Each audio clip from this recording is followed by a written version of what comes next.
eu queria falar alguma coisa, já que hoje se fala em ressurreição. Eu não morri, mas estive ali no limite da morte.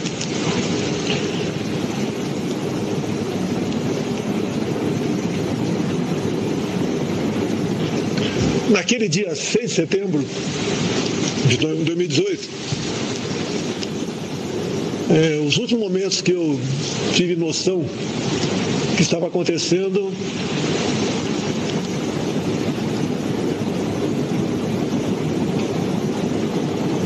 eu estava no centro cirúrgico da Santa Casa de Juiz de Fora.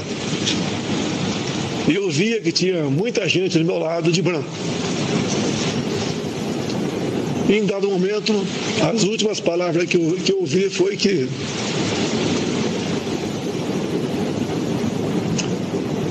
vamos abri-lo. Essas palavras talvez tenham vindo do médico Dr. Borsato, que de vez em quando eu converso com ele, mas não perguntei se foi ele que me disse isso. Eu me lembro no dia seguinte, dia 7 de setembro. Eu acordei, estava sendo colocado dentro de um avião UTI. E dentro do avião tinha uma pessoa dos seus 60 anos de idade, que eu não tinha a menor ideia quem ela fosse. Depois fiquei sabendo que essa pessoa era um médico famoso, o Dr. Macedo. Tenho certeza que, por Deus, pelas mãos desses médicos de Juiz de Fora e do Hospital Albert Einstein, eu fui salvo. Bem como pelas orações de milhões de pessoas que me acompanharam nas semanas vindouras. Eu acho que todos nós temos uma história aqui na Terra.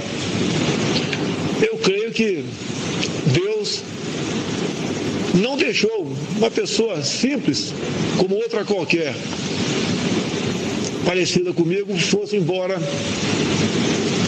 naquele dia. Mas um outro milagre, no meu entender, aconteceu. Vejo aqui na minha frente alguns que já foram políticos. Estou vendo o Rodovalho aqui na minha frente, na tela. E essas pessoas sabem como é a política no Brasil, como ela se alimentou ao longo de décadas. E o perfil para chegar à presidência não era o meu. Nada tinha para chegar. Sequer tinha um partido até março de 2018. Não tinha mais nada para contar,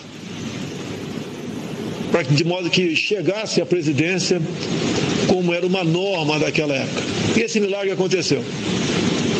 Mesmo sem sair do hospital ou depois da minha casa, onde muitas pessoas me visitaram, muitos cristãos, evangélicos, católicos, entre outras denominações, me visitaram, e aconteceu no final de outubro de 2018 uma eleição. E confesso, comecei a trabalhar 4 anos antes, sozinho, andando pelo Brasil. Tive passagens que realmente merecem um filme, mas não farei isso não, pode ficar tranquilo. Como, por exemplo, a minha passagem por Manacapuru, chegando sozinho naquela cidade onde umas 200 pessoas me esperavam no porto. E aí, eu creio que uma coisa muito importante nos fez chegar à vitória. É o João 8,32, sempre levando a verdade para essas pessoas. Eu nunca discursei, me dirigi para falar o que o povo queria ouvir. E sempre falei o que o povo tinha que escutar. E tem mais uma passagem também, para não demorar muito aqui. Como é que apareceu o Brasil acima de tudo, Deus acima de todos? O Brasil acima de tudo é usado no meio militar, até o cumprimento entre um militar e outro. Um grita Brasil, o outro fala acima de tudo. Pela primeira vez, o Deus acima de todos, você pode procurar na internet, estava vendo um evento em frente ao Congresso Nacional. Tinham vários parlamentares presentes. Isso tem uns 6 anos aproximadamente.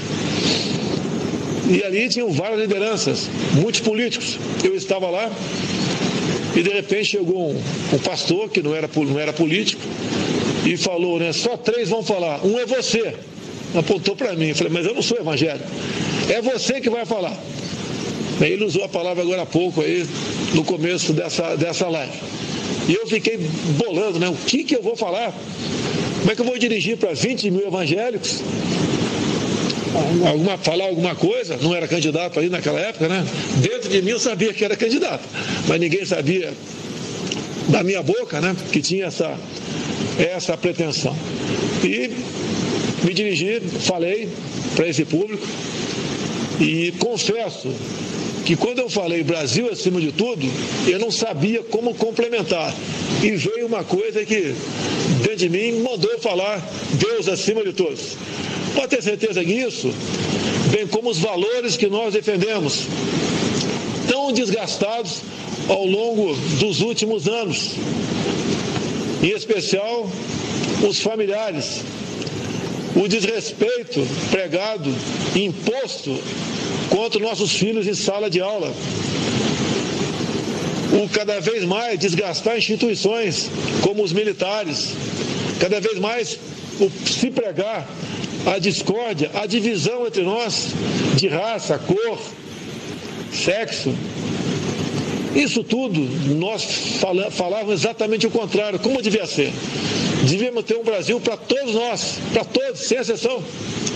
E creio que esse segundo milagre, o da eleição, aconteceu.